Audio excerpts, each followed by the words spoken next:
Hello friends, আরও একটা নতুন ভিডিওতে আপনাদের স্বাগত। আমি আমার বাড়িতে নিজের হাতে ঘি বানাই আর বাচ্চাদেরকে খাওয়াই। আপনারাও যদি চান আপনাদের বাচ্চাদের ভালো খাওয়ানোর, তো আপনারা এইভাবে নিজের বাড়িতে ঘি বানিয়ে বাচ্চাদের খাওয়াতে পারেন। এটা বাচ্চাদের স্বাস্থ্যের জন্য খুবই উপকার। এই ভিডিওটাতে আমি আজকে আপনাদের বলবো কিভাবে ঝটপট নিজের ঘরেতেই ঘি বানিয়ে ফেলতে পারবেন। অনেক মানুষ আছেন যে নিচে ঘি বানাতে গেলে যে পাত্রটাতে ঘি বানায়, কড়া হোক বা হাঁড়ি হোক, নিচেটা পুরো পুড়ে যায়। কিন্তু এই ভিডিওটাতে নিচেটা একটুও পুড়বে না। বিনা ঝঞ্ঝাটে খুব তাড়াতাড়ি 10-15 মিনিটের ভেতরই আপনি ঘি তৈরি করে রেডি করে ফেলতে পারবেন। তবে দেরি না করে চলুন ভিডিওটা শুরু করি। এখানে আমি 15 দিনকার মতো সর জমিয়ে নিয়েছি। আর যখনই ফ্রিজে আমরা এরকম সর রাখবো, ডাইরেক্ট এরকম খুলে রেখে দিলে হবে না, খুলে রাখবো না। তো এতে করে কি হবে, খুলে রাখলে ভেতরে বরফ জমে যাবে আর তাড়াতাড়ি আমাদের ঘিটা হতে চাইবে না। তো এরকম যখনই রাখবো কোনো একটা ঢাকনা ঢেকে দিয়ে রাখবো, বা কোনো একটা টিফিনে, যেমন আমি প্লাস্টিকের টিফিনে রেখেছি, এটা ঢাকা দেওয়া ছিল। আর এরকম ঢাকা দিয়ে রাখবো। দেখুন এখানে একটা আমি পাত্রতে এটা নিয়ে নেবো। এখানে আমি পুরো এইটা ঢেলে নেবো, সরটা যতটা আছে আমার, পুরো সরটা ঢেলে নেবো এখানে পাত্রটাতে। বাড়িতে যদি এরকম বিস্কার থাকে, বিস্কারের সাহায্যে আপনারা করতে পারেন, অথবা কোনো গিলাসে করে আপনারা ভালোভাবে এটাকে ফেটে নিতে পারেন। খুব তাড়াতাড়ি ফেটে যাবে। আমি এখানে হ্যান্ড ব্লেন্ডার ব্যবহার করছি। আপনাদের কাছে যদি না থাকে, আপনাদের বাড়িতে যেটা সুবিধা মতো হবে সেটা দিয়ে আপনারা এইভাবে ফাটিয়ে নেবেন। মাপ চাইছি বন্ধুরা। এখানে আমার পাত্রটা খুব ছোট হয়ে গিয়েছিলো বলে আমি আর একটা অন্য পাত্র নিয়ে নিয়েছি।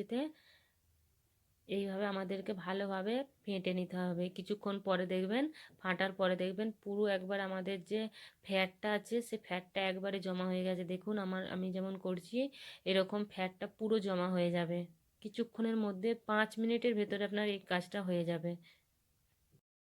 আরও একটা উপায় আছে বন্ধুরা, যদি আপনাদের কাছে হ্যান্ড ব্লেন্ডার না থাকে, তাহলে আপনারা চটজলদি যদি করতে চান, তাহলে মিক্সচার মেশিনে দিয়ে দেবেন। 2-4 বার ঘোরালেই ঠিক এইভাবে আমাদের ফ্যাটটা পুরো আলাদা হয়ে যাবে। বন্ধুরা দেখুন এখানে মনে হচ্ছে না দুধ দুধ বেরিয়ে এসেছে। তবে এই দুধটাকে আমি ফেলে দেব না, এটাকে আমি রেখে দেব।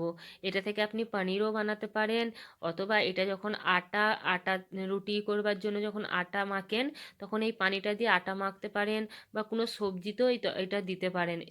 এটা খুব উপকার পানি, এটা ফেলে দিলে হবে না। এটা আমি রেখে নেব, অন্য কোনো কাজে ব্যবহার করে নেব।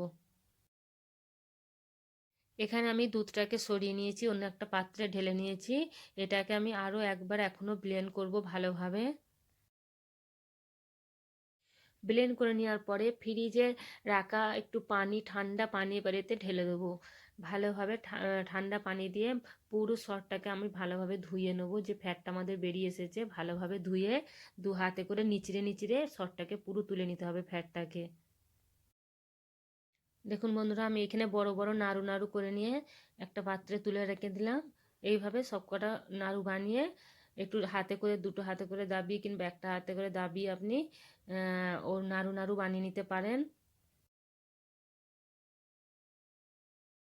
এখানে আমি দুটো হাত লাগিয়ে চেপে চেপে পানিটা ভেতরে যতটা আছে বার করে নেব।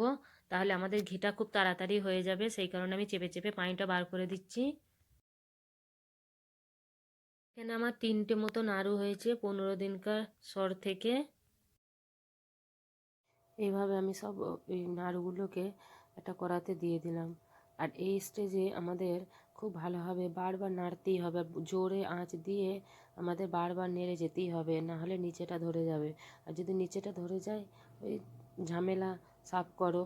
তো এই ঝামেলা থেকে বাঁচার জন্য আমাদেরকে বারবার বারবার জোরে আঁচ দিয়ে আমাদেরকে এইভাবে নাড়তেই থাকতে হবে।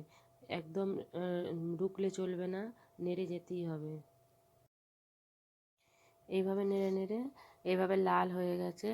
দেখুন নিচেটাও ধরেনি, পুড়িনি, কিচ্ছু হয়নি। এইভাবে কিছুক্ষণের জন্য 5 মিনিট লাগবে। এইভাবে দাঁড়িয়ে একটু যদি আপনি জোরে আঁচে যদি এরকম ভাজতে পারেন, ভেজে নিয়ে এবার স্টেজে আমি নামিয়ে নেব। এখানে আমি চুলো বন্ধ করে দিয়েছি, আর এটা আমি এখন পুরোপুরিভাবে ঠান্ডা করে নেব। তারপরে যে কোনো পাত্রে আমি এটাকে ঢেলে রেখে দেবো। এখানে আমি কাঁচের একটা পাত্রে ঢেলে নিয়েছি। আর বন্ধুরা দেখুন কত সুন্দর লাগছে ঘি, দেশি ঘি, নিজের ঘরের ঘি। নিজেও খান, বানান, খান, অপরকেও খাওয়ান। যদি ভিডিওটা ভালো লেগে থাকে লাইক, কমেন্ট, শেয়ার করতে মোটেও ভুলবেন না।